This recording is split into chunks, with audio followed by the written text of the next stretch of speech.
We live, baby. No, we are live. We are live, ladies and gentlemen. Welcome back. Welcome back. Like we never left to another extraordinary episode of the Extraordinary Exchange podcast. I'm your guy Nate. What up, though? What's happening, man? It's your boy Case back in the building. Yes, Enjoy sir. Yes, vacation. sir.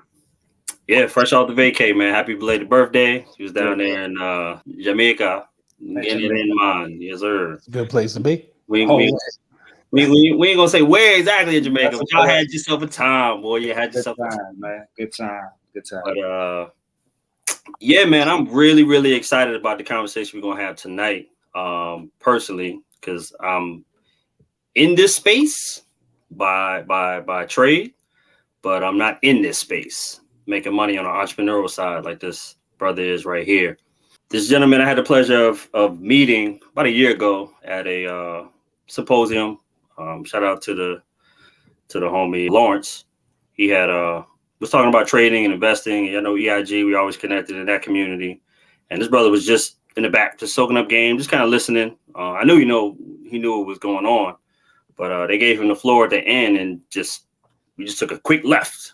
Start, hey, it's a lot of money in this government contracting game. I know we here in the DC area, a lot of us, wheeling and dealing, but y'all, it's a lot of money left on the table and woo woo. I was like, man, it's been in the back of my mind for years now, just talking about government contracting, hearing about it, but never really dove into it until I met this cat and started following him on social media. But he's got tons of insight. His expertise is definitely gonna be valuable to everyone listening here. And we'll hear his story, hear how he got into government contracting, and yeah, it should be a good episode. So, without further ado, welcome the good doctor, Travis Davis. What's going on, Travis? What's going on, fellas? I appreciate you guys inviting me here to be on the show and be able to share my information with your community. It's an honor. You guys have been doing some amazing things in the local area here as well. But anytime that I see people helping our community get educated, and definitely on the finances side, I'm always with it. So I appreciate you, fellas, for allowing me to be here. We appreciate you taking the time out, man. We all busy.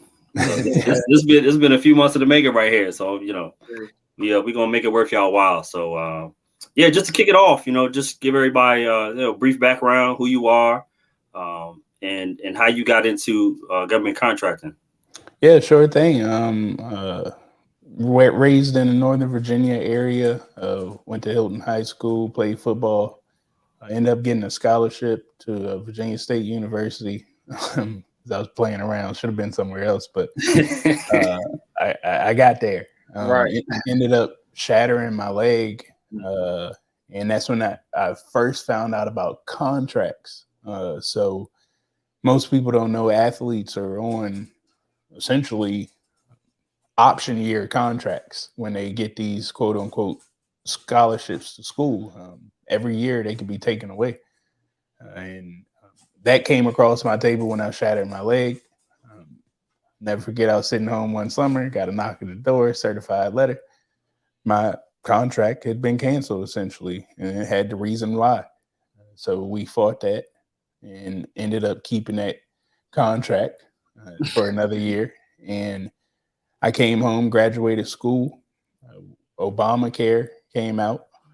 It just so happened the contracting company I've been working for since I was 16, won that project for the triage help desk. And it was only four of us at the time.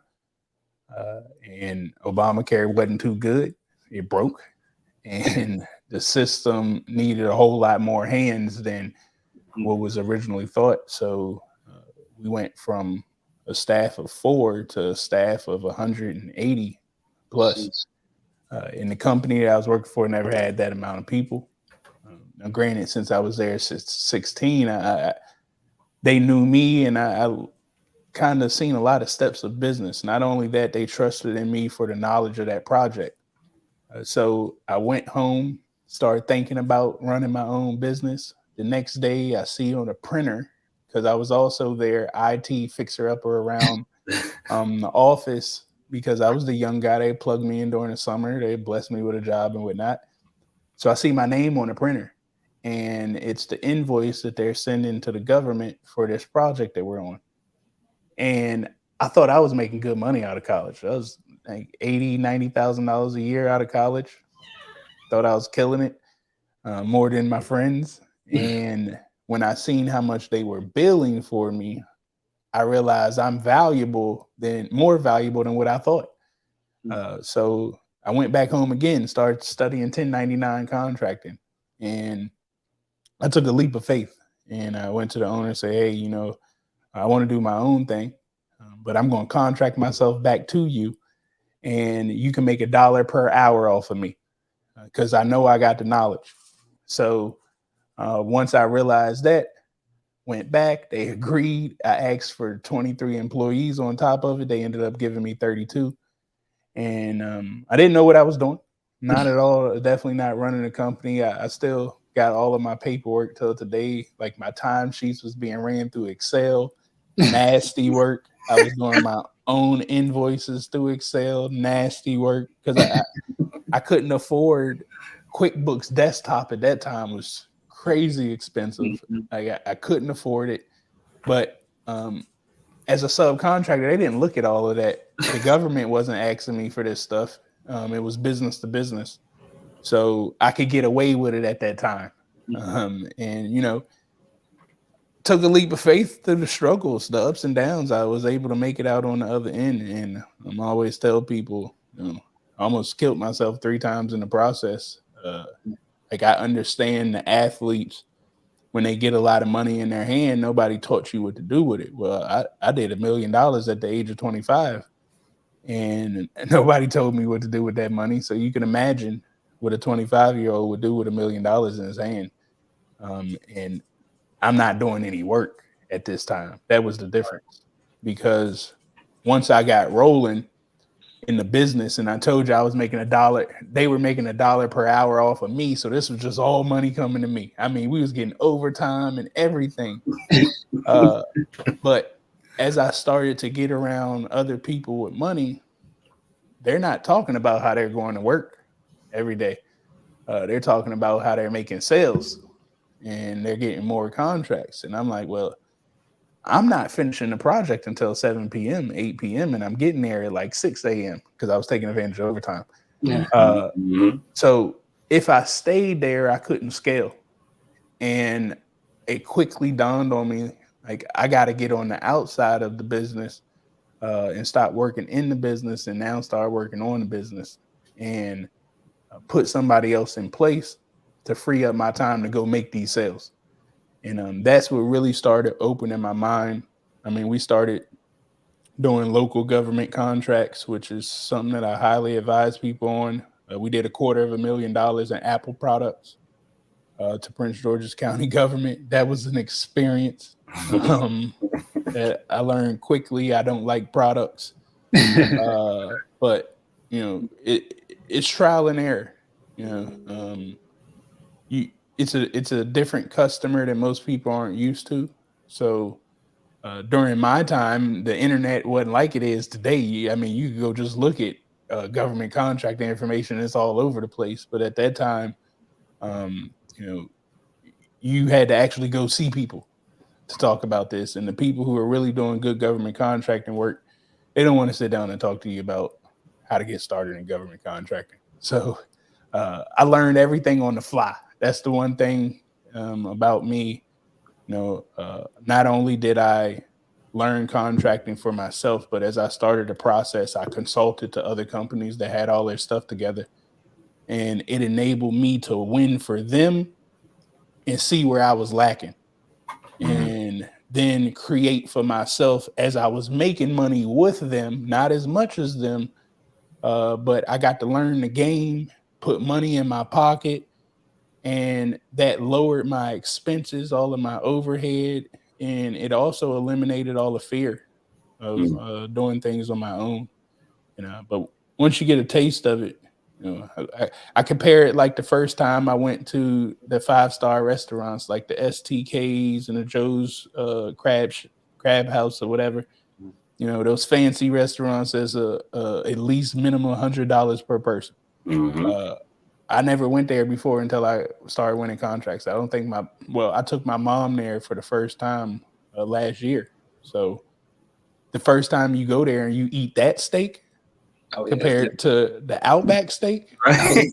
It's different. It's different. It's level, bro. it's a different steak. Yeah. You know, it melts in your mouth with the potatoes and the corn and the mac and cheese. Like it all just explodes as you taste it.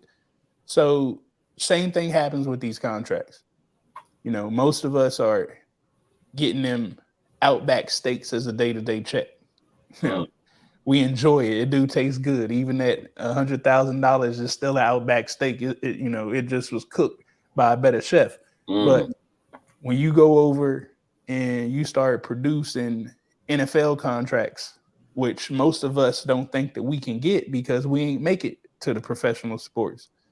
But when you taste it and it starts becoming a reality, you can't go back to Outback. You know what I'm saying? It's you don't want that steak anymore. Do you appreciate that steak? Absolutely.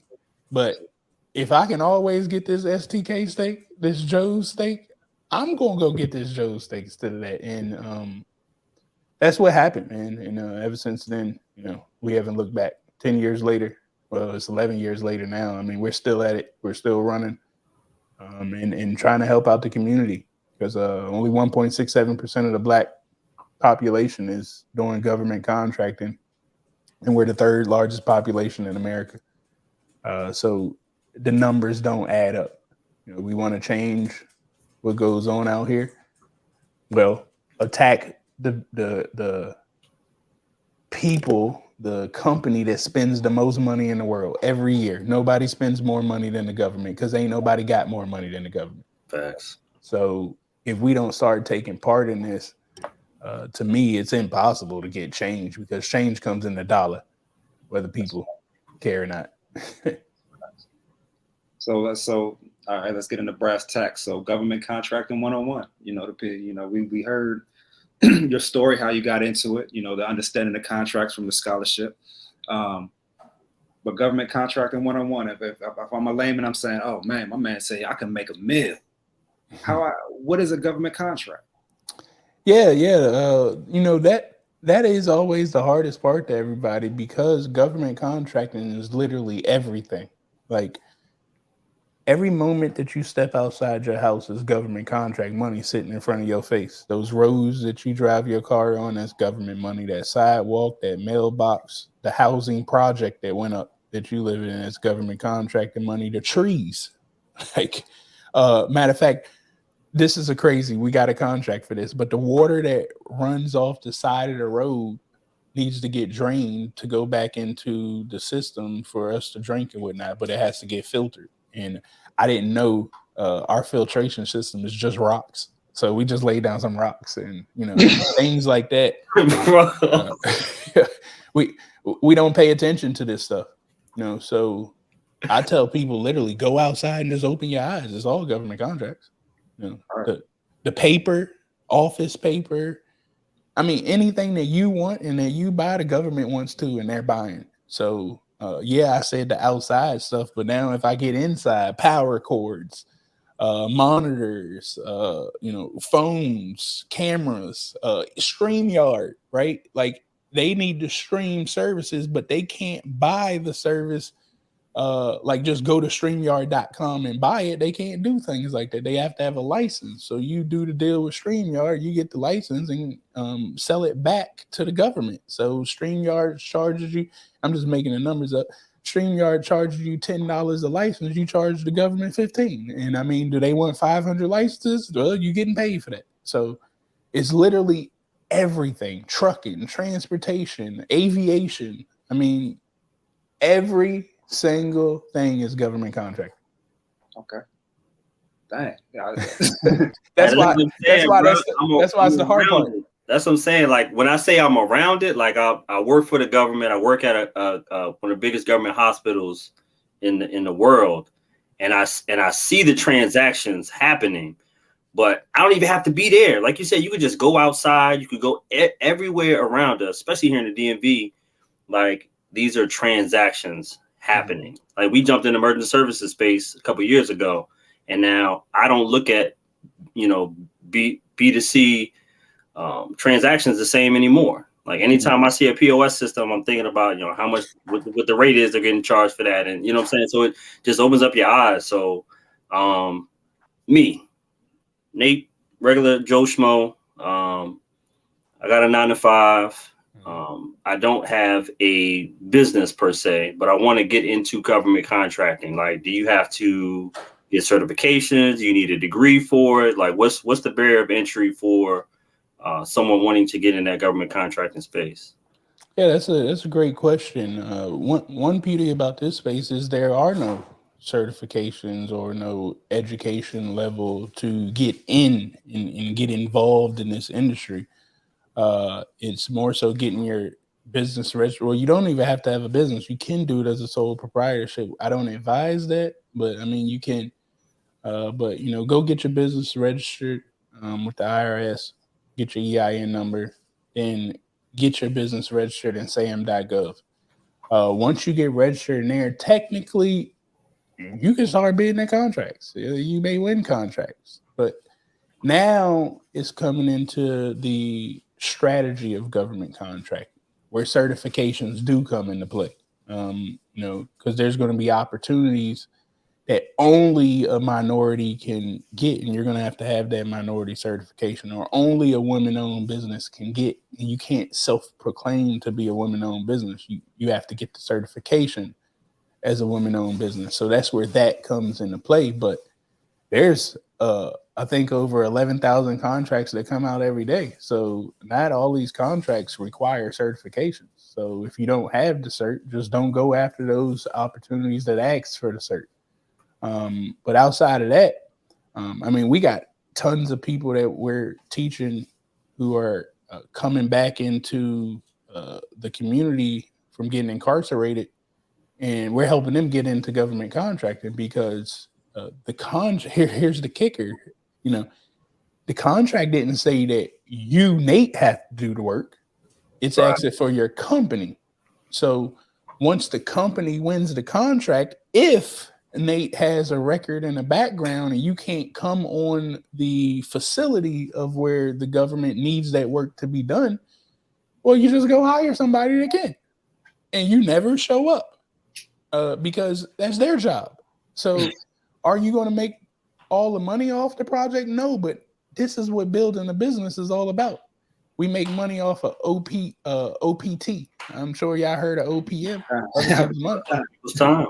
I make money off OPT, other people's time. Yes, sir. And every big business does this. So it kind of helps our incarcerated people because they can't go there. So they never think about touching the work.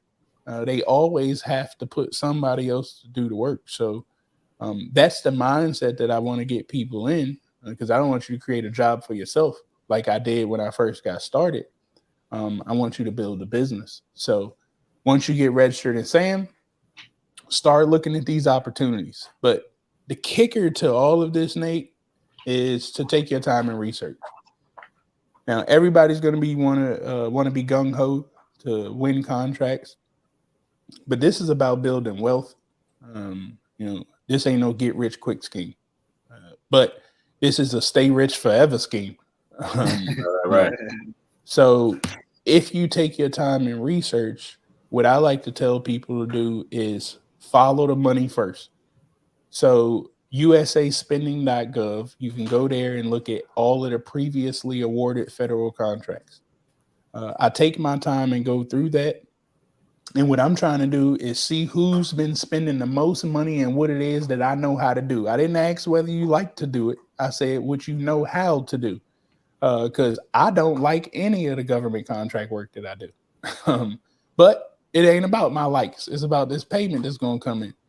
So if you understand the resources that you got access to, which is people, maybe coworkers that you've been around, people you went to school with, other people, friends, family that you may know that do good work, we want to think about that. Any jobs that you've done previously, right? You should know how to operate that skill set so you can hire people that know what to do because you know how to do it.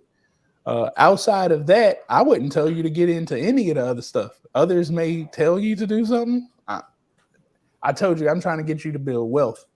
So once you understand that, you look through USA spending, follow that money. My objective is to look for the 3 agencies, because all I need is 3 that's spending the most money in what I do. Once I got those 3 agencies, I'm now looking for the contractors who won my money. And the reason I'm looking for the contractors who won my money is because here's the kicker.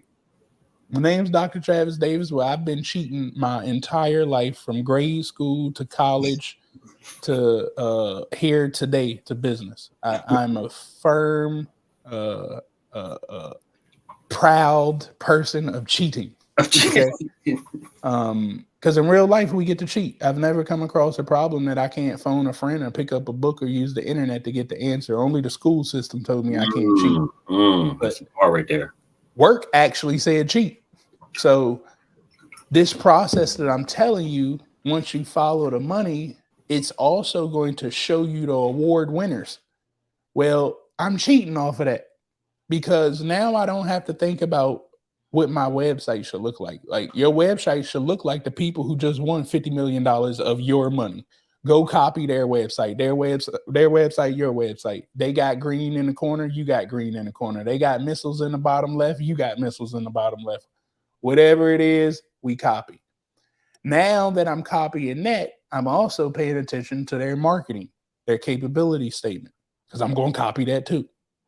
And the reason I'm doing this is because people lose a lot of money, and they lose out on this opportunity because they're going to try to walk in the room and trying to explain all the technical stuff that they know how to do to somebody, and nobody cares.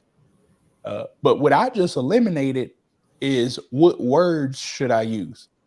I cheated, and obviously these are the words that I should use because they won $50 million. So their words from their capability statements is my words of how I'm about to explain how I do cybersecurity. Screw how I've been doing cybersecurity for the last 5 years. That is the answer of what cybersecurity should look like when I say it out of my mouth to the customer that got my $50 million. And I just cheated my way to this. Now, most people skip the research part, and this is why it's getting harder, because you're walking in a room trying to tell somebody what cybersecurity is, and it's not the words that they use of how they were educated on what cybersecurity is. Right. And they don't have time to listen to you. They got $100 million of other projects that they got to get off their desk, and you over here trying to tell them to get re-educated the way that you want them to be. And that's a losing method. So that research method that I just took you through is the ultimate key to government contracting. Everything else after that is based off the research. If you don't do the research, none of my other methods work. And I mean, just go run to somebody else online. I mean, somebody online will tell you to just try stuff, but that ain't me. I don't like that. Just say tried and proven, tried and true. Yeah, man. That's real, bro. Like that's real, because with everything, like you said, everybody's looking for the get rich quick scheme these days, right? And don't believe in putting in the work. And the fact that you gave the cheat code to the research, hey, I'm gonna give you the clip notes, right? And listeners are gonna say, well, shoot, now it's on me. He gave me the game, and I really appreciate you for that. That's real. You said you're a doctor of philosophy. Like the philosophy of building a business, building a staff. When you get these, when you get the contract, like you said, you get the contract and you worried about OPT, other people's time. What's the philosophy of building a team, a quality team that's going to make sure that these contracts, I guess first of all, are these contracts renewable? Are these like renewable contracts, or and if so, like, are you building that team in order to continue to run these contracts? Yeah, so that's a great question. Majority of your service-based contracts, once you get over, I'd probably say, $2 million threshold, they're going to be like 5-year contracts with 4 option years. That's how I said I got my first taste of contracts when I got hurt, those option years, because you can lose your contract. It's not guaranteed that you're going to keep it. So you always got to keep that in mind when it comes into that renewal year. Now, of course, when you get into that 5th year, it's a whole different ball game because you got to recompete. Hopefully, somebody didn't wire the contract to come out on like women owned, and you're a male and it's gone. Like you can't access it now. So those are things that we got to keep in mind. But for the most part, and it's really just believing that you can go after this stuff. Um, One beauty about it is going to tell you everything that they require. You don't have to guess in this industry. So if you can read, you can achieve. But the people who don't want to read, this is where it's starting to get confusing. So if you take your time and read the opportunities, again, you'll know exactly what pieces you need to put together before it's due. So you won't have a fear of messing up there, and you'll come out on top. And another thing is you can't lose something that you don't have. So you never had the contract. So what's the fear of losing the contract? Or losing in bid submission when you didn't have access to it anyway. The only thing that can happen is that you win. But the other beauty is when they tell you that you didn't win, if you use my strategy of following the money, you should have other opportunities for that agency. And when they tell you why you lost one, they're telling you how to win the rest. Right, run the next because they're not changing. The agency communicates in one way. So they're not changing how they communicate. So you're learning how to work with this client right here. And eventually, like, you're going to start winning. And that'll change your whole mindset to everything. I mean, all of this stuff, government contracting to me is just a mindset shift. Of not having fear, of hiring people. Again, as you asked about, building the business and building your team, one of the hardest parts is you not doing the work. Yeah. I said this to a truck driver one time before. They all want to get from behind a truck, but the hardest thing for them to do is to stop driving a truck. They can't stop driving a truck because they've been taught how to drive the truck. But some of your most profitable truck drivers don't know how to drive the truck at all. And the reason that works is because it forced them to put together the processes and procedures of somebody else driving a truck. What happens when that person don't want to drive the truck no more? What happens when that person breaks down on the side of the road? All the stuff that the truck driver already knows how to do is just they've been operating it with their own hands and their own mind. So the hardest part on running your business is putting together these processes and procedures, trusting somebody to execute on your vision, the way that you believe in, and then you just being a good leader. Because the work, you ain't doing the work no more. So now you have to learn communication because each person you hire, I mean, we all been employees, man. I know I wasn't a great employee at 16 all the time. I came in drunk sometime. I was trying to figure out how to beat the clock.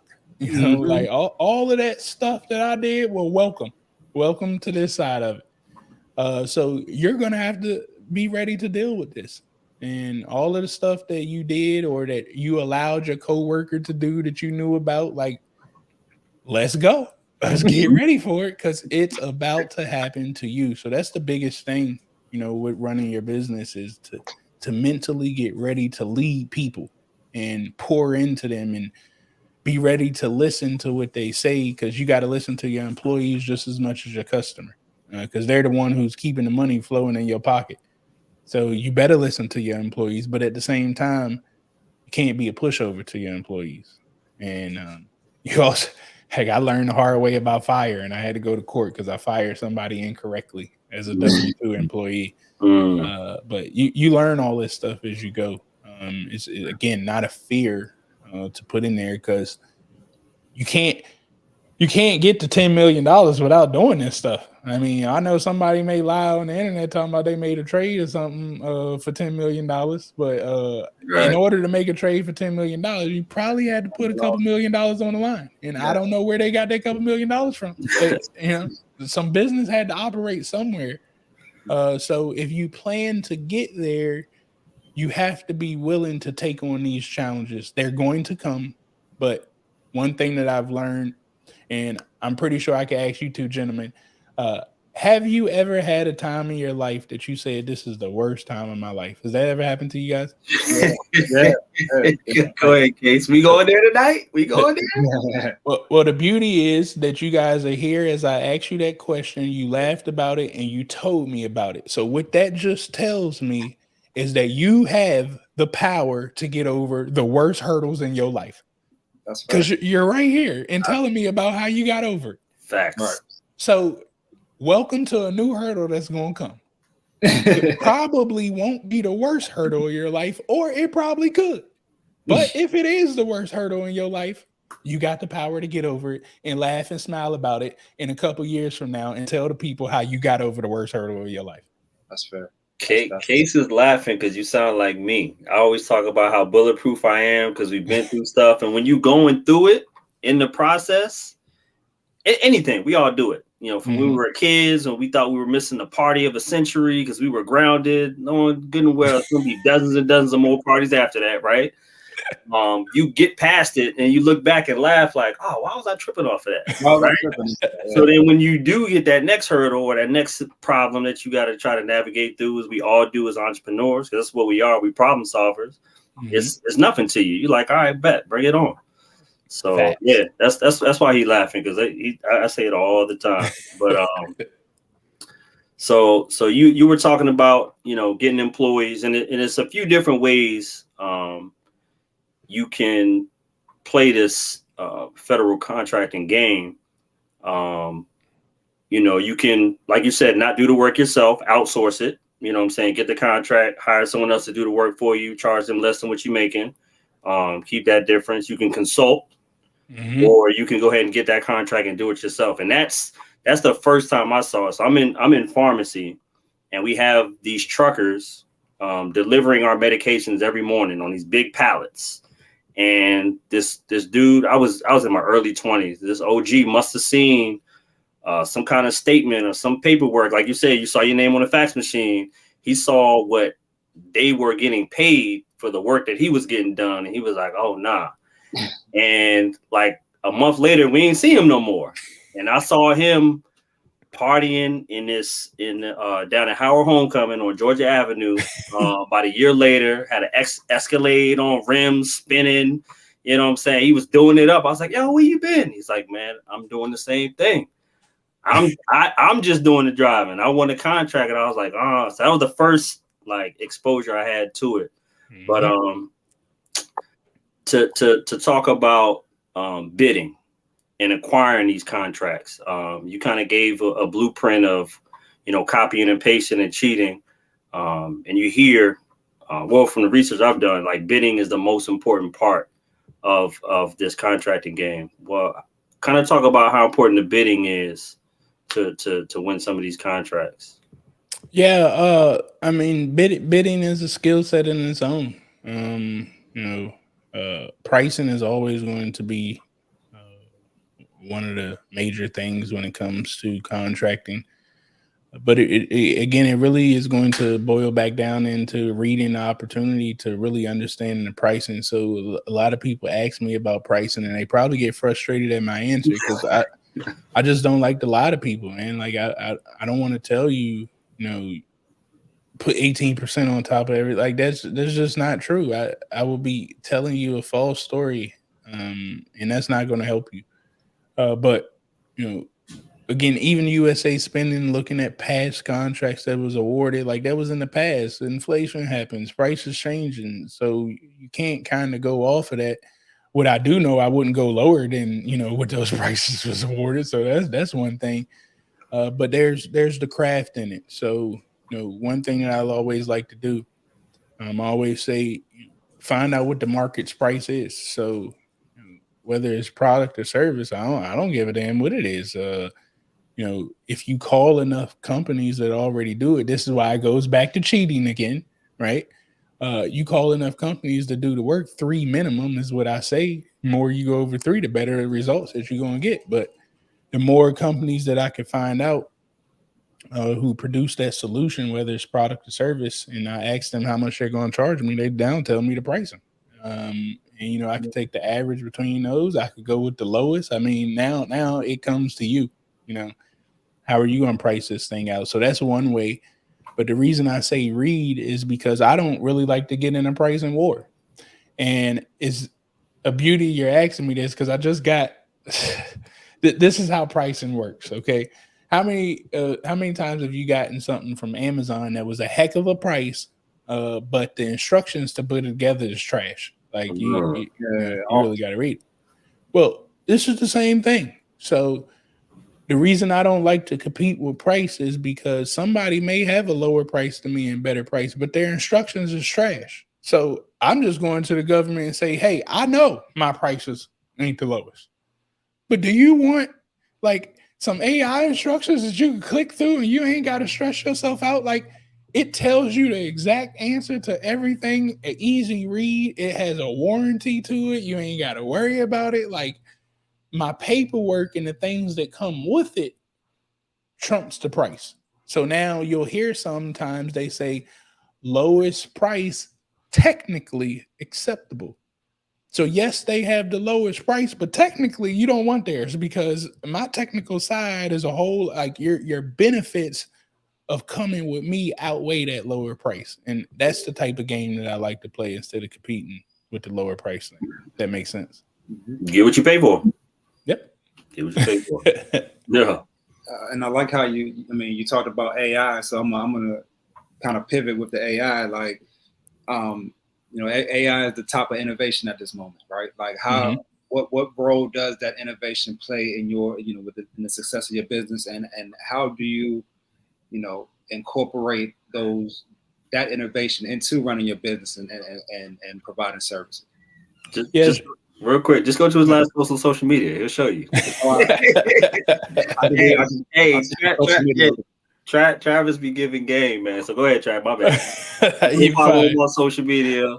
Give him your handle real quick in the middle, so they don't gotta wait to the end. Where can they find you on IG? Yeah, for sure. You can go to IG at official Travis Davis. YouTube. You could type official Travis Davis in, Pure Money in YouTube. I'll pop up there. Or you could just go to travisknows.com. Don't matter how you spell nose, just put an S on the end. And my social media channels will be at the bottom of that page too. Yeah, for sure. Yeah, go ahead. This space of government contracting, this is the economy, right? So by you paying attention to the government, you pay attention to how the economy is moving. And you should pivot to how the economy moves. So I'll give you an example. Johnson & Johnson was just killing people with baby powder. I don't know if people know this or not, but before the pandemic, the court case was crazy about the cancer that they giving people in this baby powder, baby lotion. But since they have the capacity, the resources, the money, and the doctors that specialize in this, when the pandemic came, they could transition and start giving shots to people. Craziest thing that I've ever seen. So the reason they can do that is because of government contracting. It allows anybody to pivot as long as you got the resources, the financing, and whatnot to be able to handle it. So AI is here. This is going to be something that the economy is shifting in, as you guys can see. So part of our business strategies is always to move the way the economy moves. So we're moving with AI. AI is, it's just out of this world right now. I was at an Army conference down in Orlando a couple months ago. In their mind, as they were talking, it made me think of AI on a whole different level. I'm just thinking about Chat GPT and having fun around here, typing out a couple documents and whatnot. But as they start explaining it more, it's way deeper than we think. So they gave me an example and they said, so what if our enemy is, 1,000 yards away and they're able to take their camera and they're near our base, and we've built this bridge that transports certain equipment across different areas so we can get from one place to another. We've built the bridge, but the enemy can now take the camera. The camera can immediately see the bridge and tell you in within a minute how to destroy the bridge. And now you just destroyed our people. And this is the way the AI is happening uh, when it gets into the wrong hands of how it's being utilized. So their biggest thing is, how do we use AI to protect our troops on the ground? And I mean, there's AI detecting cancer down in NIH right now. So, AI is, it's here as these companies are offloading people. They're replacing it with AI. But, I'm not saying this to fear it. Uh, you know, at one time, railroads was getting laid down, and then tech came and scared the hell out of everybody too. And a lot of people lost their jobs during that, but they had to transition into tech. This is the same thing. Yeah, jobs are going to be lost, but somebody still got to build the AI, update the AI. Like, the AI ain't just going to stay perfect all the time. So there's going to be new opportunities for people, as well as your business. There's going to be new opportunities for your business to pivot into. And now's the time for everybody. Honestly, it's the wild wild west. So really is the key to the AI thing is to listen to problems and think about how AI can become a solution to it. So we've done this in what we've created with our AI to help with government contracting and small businesses.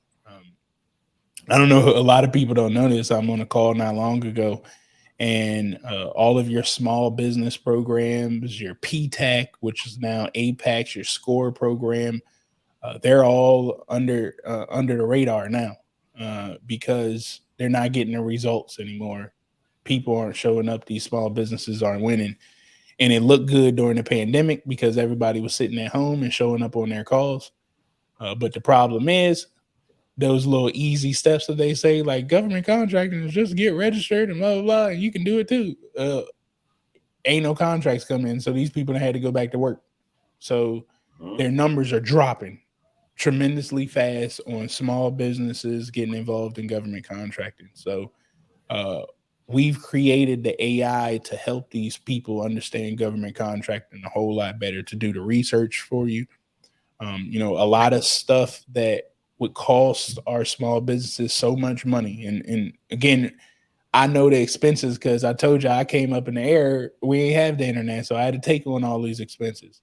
Small business plans, our AI is able to do that for you, right? This is stuff that crushes businesses because they can't get the financing right now to pay the lawyers for that. So our AI can do small business plans. Our AI knows how to research those three. The way that I told you to research, you can go to the AI, put a couple answers in. It's going to tell you who got all your money, who's the competition. It's going to give you an elevator pitch. Our AI teaches you how to network properly because we don't just go in the rooms and just say stuff stupidly. So the AI is going to teach you exactly how to talk. The AI that we built is going to do your capability statements, catered to the customer. So anytime you need to do a new capability statement, you come in here, go in the AI, and let it talk to the customer for you in a way that you don't know how. So we could do that. Law. I've partnered with attorney Dominique Price. We're working on our law AI right now for small businesses. So joint venture agreements, teaming agreements, wills, living wills, last wills, all of this stuff we're creating with AI to eliminate the high cost on our small businesses so they can put this money back into the CPAs, the attorneys for like real legal stuff that's going on, and then not waste this thing called money. Money's a powerful tool. So we want you to use it on things that are truly going to matter. So I advise everybody to look into AI. Even if you're in a business right now, if at any time you ask a customer a question and you need their answer to create the solution, you should have AI. So any lawyer, any a firm that has people creating appointments, like all of this stuff. I mean, AI is here now to eliminate all of that. I seen the post. I put it on my story. They said AI is going to take the jobs away from the people who are intellectual. And somebody said, "Well, what does that mean?" And then they say, "Well, your job is safe." Anybody who's intellectual right now, you should be paying attention to AI because your job ain't safe. But if that didn't register for you, then again, your job is safe. You're good. That's funny. Yeah, I know. Our investment group, we definitely utilize AI. Mhm. Little stuff with just doing research on our guests. I'll put, set up an agent for each guest. Like, hey, can you research this? It makes my job a lot easier because I like doing our due diligence and knowing who we're speaking to. And, it comes across with the guests. The guests appreciate that. Like sometimes I'll put a little nugget in there and be like, man, how'd you know that? AI told me, right? And Yep. it just cuts down the time, because for a time is the real resource that you can't duplicate. You know what I'm saying? So if we could, whether it's through using other people's time, other people's money, free up some more of that time to really do what it is that we want to do, and then it's a blessing. So shout out to AI, man. AI's I'll tell you guys this too. Another beauty about what's happening right now, it's actually giving us a fair chance to even the playing field, definitely in the business world. Because let's take the Twitter and Instagram beef that's going on right now, right? So Twitter's filing lawsuit because they said Instagram stole their intellectual property and by hiring their employees and then helping them build threads that they got right now. Well, as these big companies, Microsoft, Apple, Lockheed Martin, Booz out, all of them are laying off. All of them. You just need one of them to come over to you and talk to AI. just need one. Do you understand? See, AI now, if you get one subject matter expert that knows how to talk to it in its words, its language, well, if it talks to AI, if that person talks to AI, I can duplicate them times 10. So I don't need 10 people anymore. I just need one smart person to come over here. And that smart person got educated by working at that Fortune 500 company for the last 10 years. You need to go hire them. And now you need to go after these bigger contracts because they can perform when you introduce them to AI, because they've been so tied up in learning their craft, they don't know AI. So when you introduce them to AI and say, hey, take your brain and put it to this machine and watch how we can do some things. Oh my goodness, you're going to unlock Pandora's box for them. And then you take it to the contracts. You can run forward, or you can run from it, or embrace it. You choose to embrace it, man. Salute. I want to talk about location, right? we were talking about being here in the DMV, so many people moving and shaking, doing government contracting. Talk about, because I know you have it. You probably you've been in this over a decade. Talk about the power of not having to be in the place where your contract is, right? Because I'm sure all your contracts aren't right here in the DMV area. Talk about how you can kind of duplicate yourself all across the country, right? And get contracts in other places. So if you're listening to this in rural Tennessee right now, and you don't have access to what we have access here in DC, talk about how you can still perform in the area of government contracting. Yeah, that again, that's the beauty of this space, is that you can perform everywhere. So there's three main levels to government contracting: your federal, state, and local contracting. Of course, then you get your ports and things of that nature. That's government contracts as well, and your electricity, your utilities is government contracts. So that brings that branch, but again, for the most part, federal, state, local. Federal contracts, um, you know, anywhere in the world that the federal government, which OCONUS and CONUS, which is overseas and here in America, you can once you're registered in SAM, you technically can do these contracts on a federal side anywhere. Federal government is what I call a big daddy. When they make a decision, everybody got to listen. So they don't like to make those type of decisions too often. So when they do have things that they want done, like the infrastructure bill, where they say, hey, we want to change the whole entire infrastructure, they now give the money to their children, which is the states, and say, hey, children, we giving you $50 million for your infrastructure. You need to do what needs to be done with it. We ain't going to monitor you and babysit you, but we're expecting you to do what needs to be done with this $50 million. So now you got to go inside of the state system and figure out how to work with that state. Can you be in another state and work with another state? Absolutely. Some of them consider you a foreign entity. So you're going to have to learn, the process of what a foreign entity is and do whatever they need to get done to work in that state. Some won't. You can just, be wherever you at and they cool with it. Same thing with your local and city, county government. So with that said, everything is about strategy.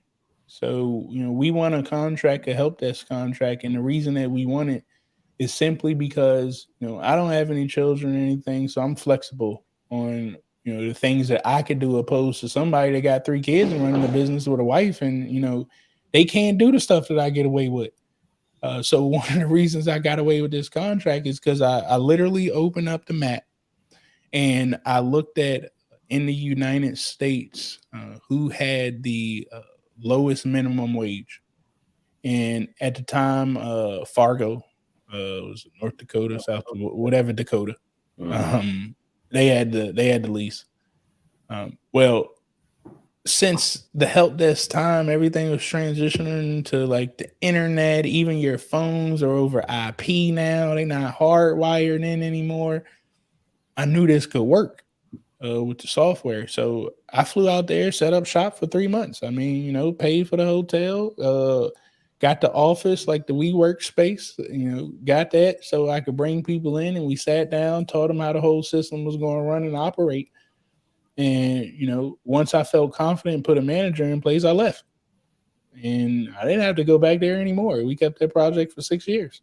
So those are the things that you're capable of doing, but you got to allow your mind to think outside of the box. And, like being here in the DMV, trying to do government contracting. Well, I mean, you competing with some dogs. Like there's some real dogs out here. They got boats in Georgetown that they got to pay for. Although we talk how we want everybody to win contracts, but when people been eating millions of dollars, they're not just trying to come up off the table. They got things that they got to pay for with that money. So you got to understand that.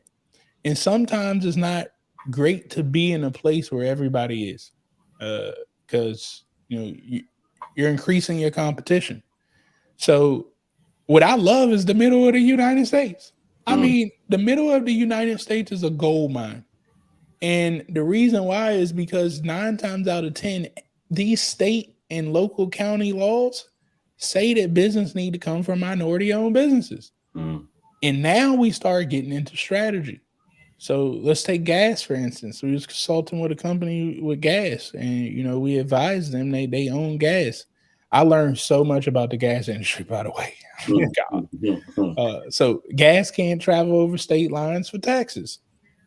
So with that said, when you have a headquartered gas company in the middle of the United States, and this is already an industry Black people ain't in, well, here in DC, you probably find some Black people that are involved in gas because everybody's here.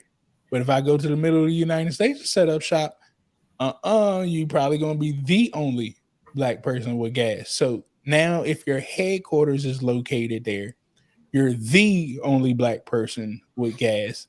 And the law says that all contracts have to have a certain percentage of minority, but there's never been a minority in the gas industry there.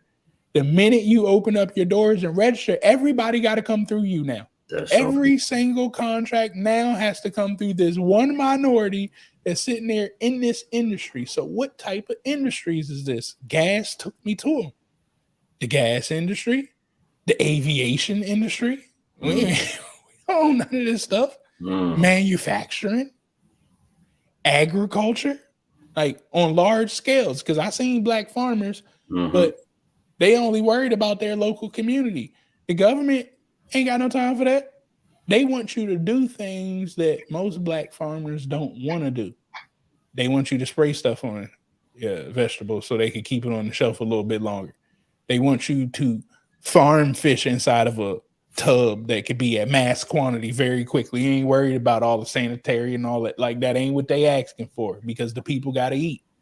And we don't want to transition to that. So again, a lot of times you just need to look for the opportunity that's the smartest. Like we won one of our clients during the I don't never say this word, the U country that's going on right now, that country with a U in it. We were able to win our clients a contract for $3 million. They were paying $3 million a round trip ticket. If you could get the plane on the runway, go down to Ukraine, pick the people up and bring them back. $3 million. All you needed to do is know somebody with a plane. It just so happened since I was in this gas thing, I knew companies that got the planes because gas took me to the planes too. So we were able to, connect those dots right there. And that's emergency spending. That's a whole different ball game from writing proposals because they don't have time for the proposal thing. Right. They needed to happen right now. Wow. So, we were able to capitalize off of that right there. So it's so many things. Location is definitely a key component, but I like to utilize it for strategy. DC is not going to be a great place of getting started in government contracting. It'd probably be one of your harder places because of all the competition that's here. But DC is the largest in government contracting. Then you got Denver, Colorado is the second largest, and then you get Alabama is the third largest, and then you get Florida and Texas. So those are great places to set up because as you go to grow, you want to be a part of that. But if you want to be strategic and implant yourself somewhere, the middle of the United States, Memphis, Tennessee, like all them places that black people scared of. At least me, I'm talking for myself. Those are great locations to be at, and I mean, you're gonna be in a political game. Don't think that ain't gonna happen. Now you're gonna be dealing with politics, but I like to force the government in a situation. They wrote the law. I did.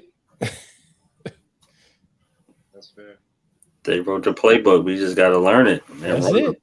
That's it. Man, that's great information, man. Like, just to to for me personally, like I hear people talk about government contract. They're interested in getting into government contract, and I know I've done my research. I haven't dove in, but now that I got the little research, I got the research tips. We're going to dive in a little bit deeper.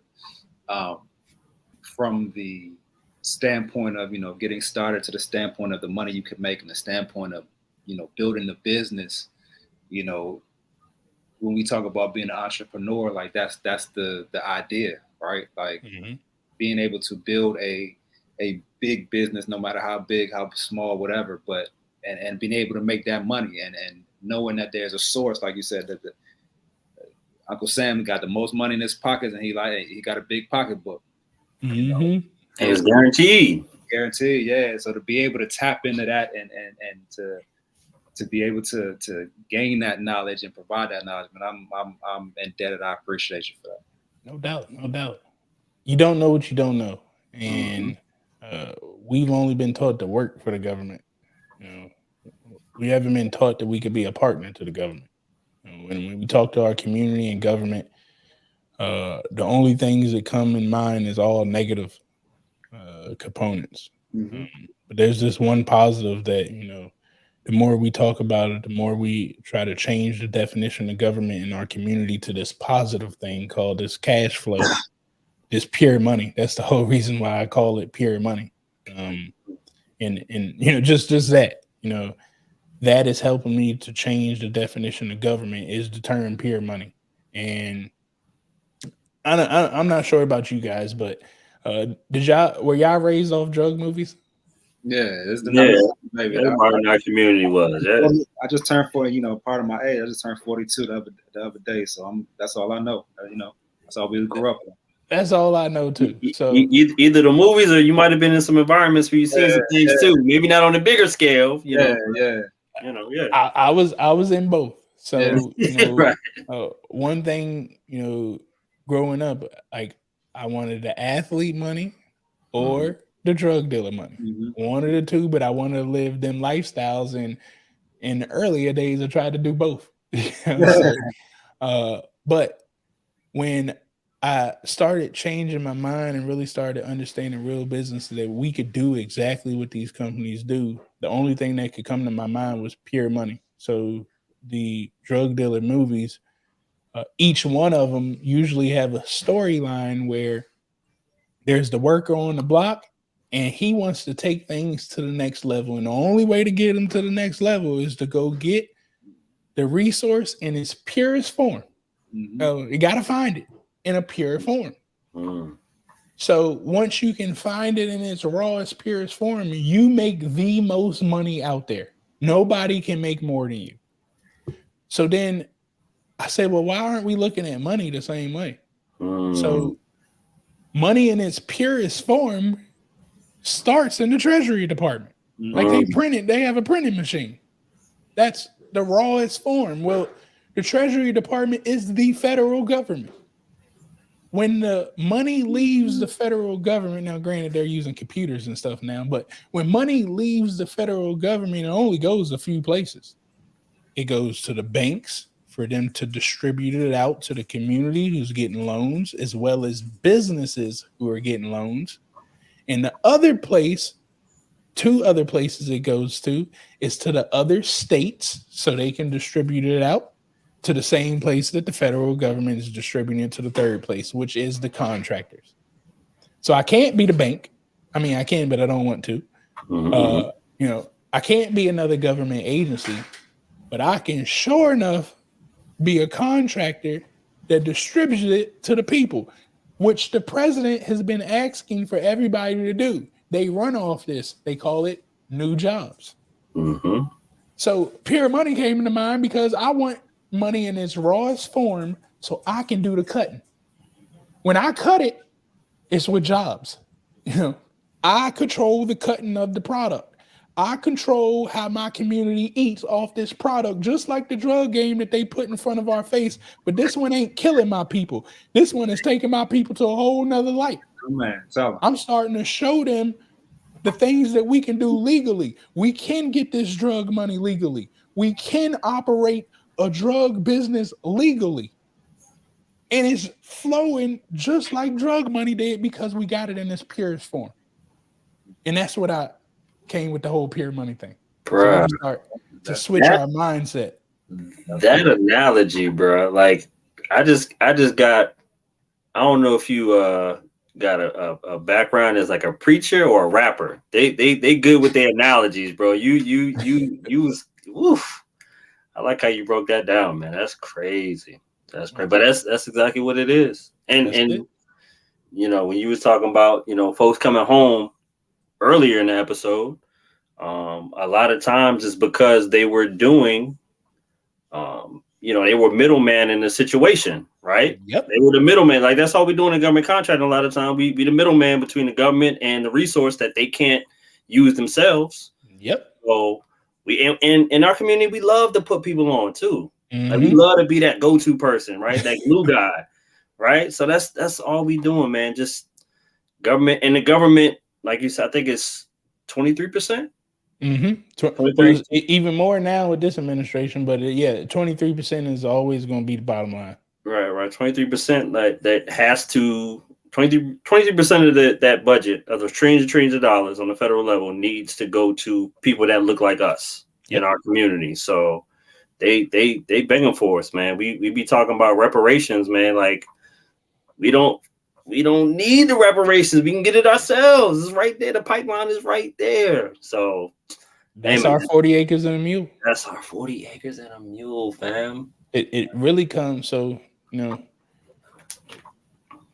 the other whole reason of me doing this is, I've watched all my life us complain about not getting treated fairly. And all I keep seeing is marching going on.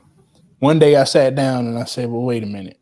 Matter of fact, it was George Floyd. They got together here in DC, and I mean, they're marching and whatnot. And if you guys really go look down in the business, man, and business gets real crazy when you start looking at money and flowing and get rid of emotions. So, politics, in order to get in the office, they got to run. America has the largest spending of all office campaigns in any country. Millions of dollars goes towards just running for office. I don't know about y'all, but I ain't never gave no $1 million to nobody run for no campaign. I ain't gave $100,000 for nobody run for no campaigns and no offices. But your big businesses do. So as much as we want these people in office to vote our way, they can't vote our way if we're not supplying them with the money. When the people with the money, they're telling them how you are going to vote if you want to stay here. So once I removed my emotions and I paid attention to like the George Floyd thing, and we're asking people to respect us, well, we think that we're doing something, but we're doing the complete opposite. I watched my neighborhood put together care packages for the people who were marching.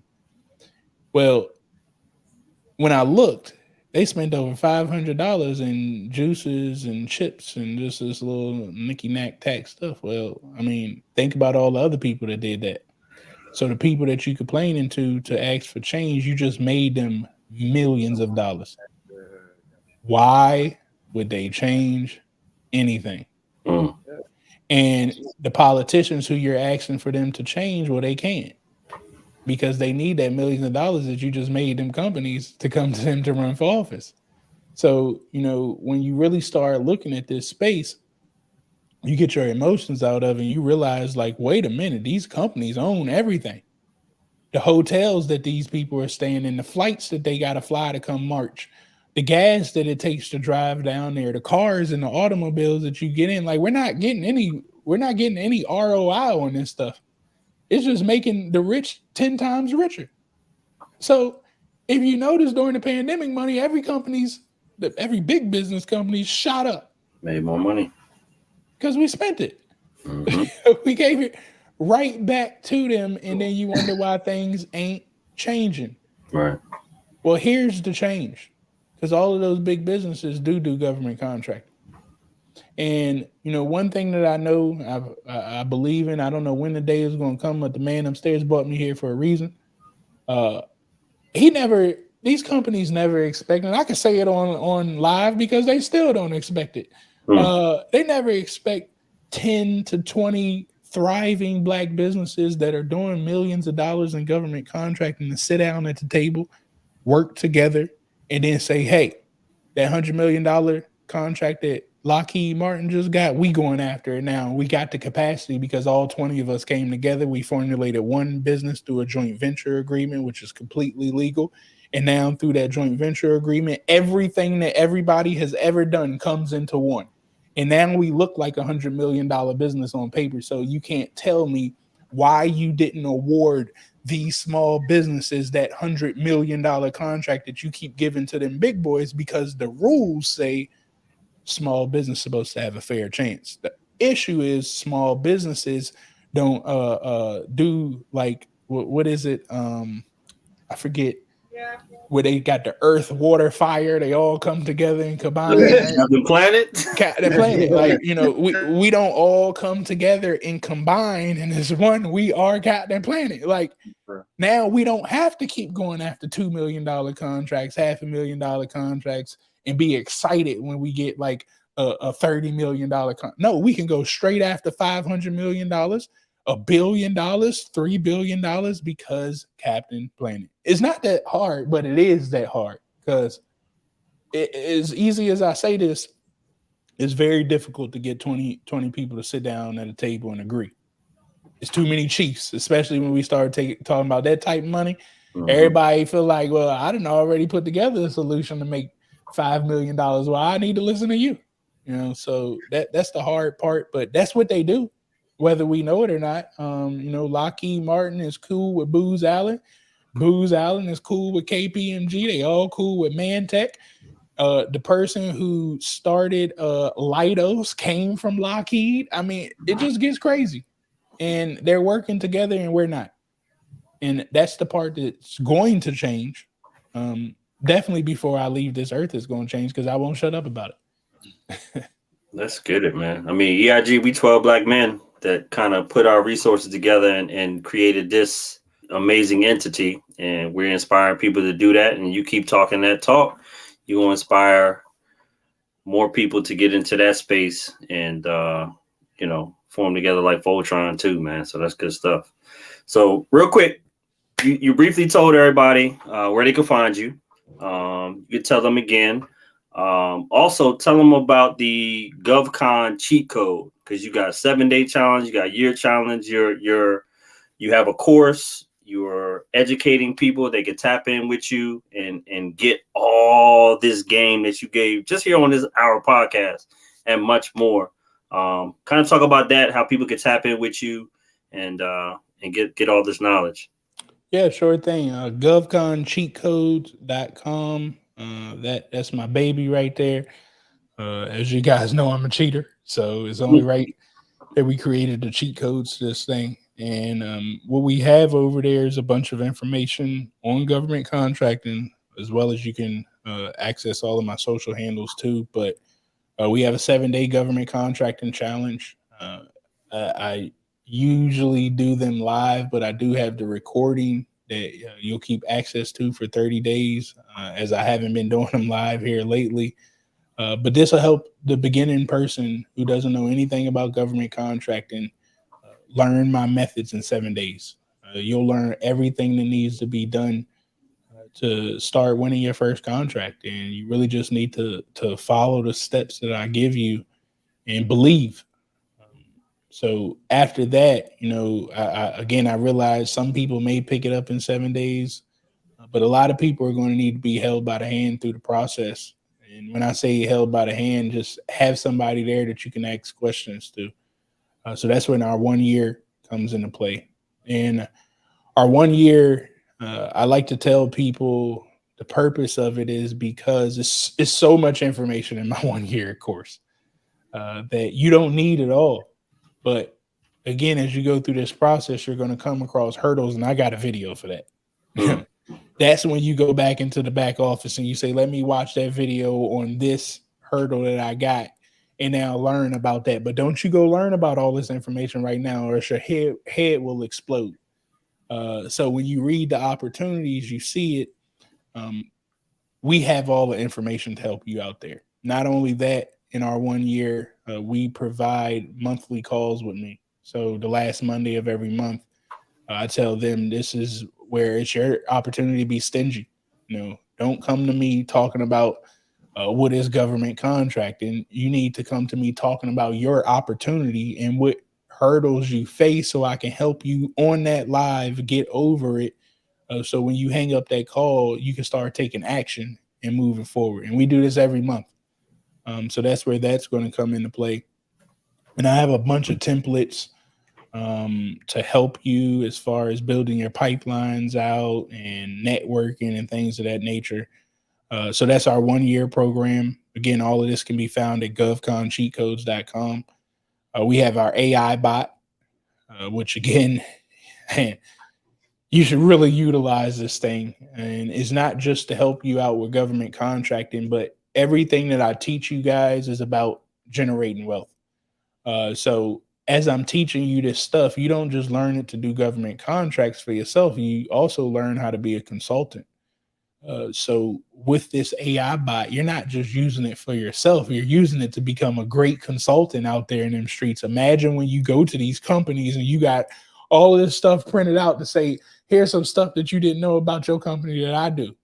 And you just impress them. So, you use the AI tool to not just increase your visibility, but help these businesses out here and put money in your pocket while you wait for these contracts. And the name of that is Black Cheat Codes. Again, it can be found at GovCon Cheat Codes, but you go to blackcheatcodes.ai, get registered for that. We called it Black Cheat Codes, not because I'm a black person, but we stole it. Again, cheating. I'm a cheater. Okay. I stole it from Black Friday. You know, they call Black Friday because that's the one time of the year that businesses get in the black. Because everybody's spending their money. Well, our goal with the Black Cheat Code is to get your business in the black. We need you guys to make profit fast. So this is what's happening with our AI, helping you guys get into the black. Then what else do we got? We got our SB money flow. And again, I think that's the missing ingredient. We just bought that on 2 months ago. But this is to build all your funnels, your website, your CRM, stay update with all of your social media communication, so you're never losing customers. We set that whole system up so businesses can just come in, plug in, and immediately start having the systems that can make an impact in generating this revenue. Because everything to us is about helping you build your business legit. And the government is just the customer. It's not the business. So we got to help you create the business so you can supply not just the government customer, but you can also supply the private sector customer at the same time while we wait for these contracts to come in. But all of that stuff can be found at govconcheatcodes.com. And again, all of my social media handles, official Travis Davis. You can find me there. In my YouTube, I mean, it's just full of government contracting information. So that's all my free stuff. Don't nobody DM me asking me for nothing for free, because I ain't doing it. Man, I appreciate all that information, man. And again, it's a lot. I got notes. I got notes. You and me both, bro. Like, because it ain't nothing to it but to do it. It sounds like it's a heavy task, but I know you said you use the people than what they know. My wife got customer service management skill. You know what I'm saying? It's like, shoot, if it's like that, then let's go ahead and go to that. Make it happen. So just don't niche your business name out. That's the key. Yeah. So, most people, when they start their business, they call it such logistics. Like, well, I mean, damn, you just like, am I going to give you a IT contract for cyber and you just told me that you 100% logistics? Probably not. And I'll give you guys an example.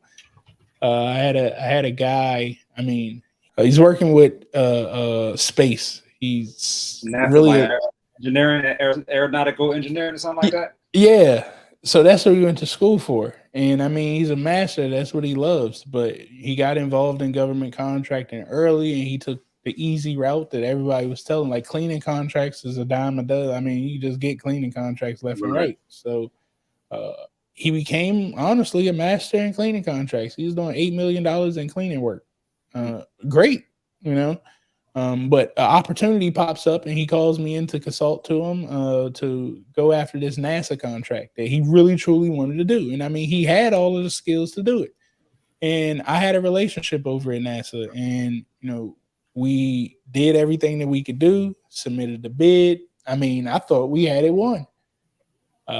He didn't win. So 2 months later, my contact over there, we out having a good time on a boat one day, and I'm like, hey man, that project, what happened? Like, I just don't understand, like, why my company didn't win this project. He goes, Travis, man, when I read through it, the company was amazing. Like, the way that they broke down and wrote that they could handle this opportunity, I mean, it was a great way. But when it got in front of all of the stakeholders, they had a question that I just couldn't answer. And I was like, what is that? They go, are we really going to trust the shitter with our astronauts?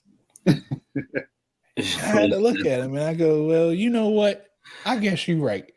I wouldn't trust the company that's been cleaning shit the whole time either, with the lives of astronauts. Right. So I say that because sometimes you do got to watch out that, you can set yourself up to where you can't grow into the space that you really truly want to be in because you was just getting work. That's not always the smartest route to go. This is why I always advise research first, find your money. So, you don't have to take that shiny spoon object. You don't have to just run over here and chase this money because it's available. Instead, you really build the business for what you want. And it just takes one contract to change your life.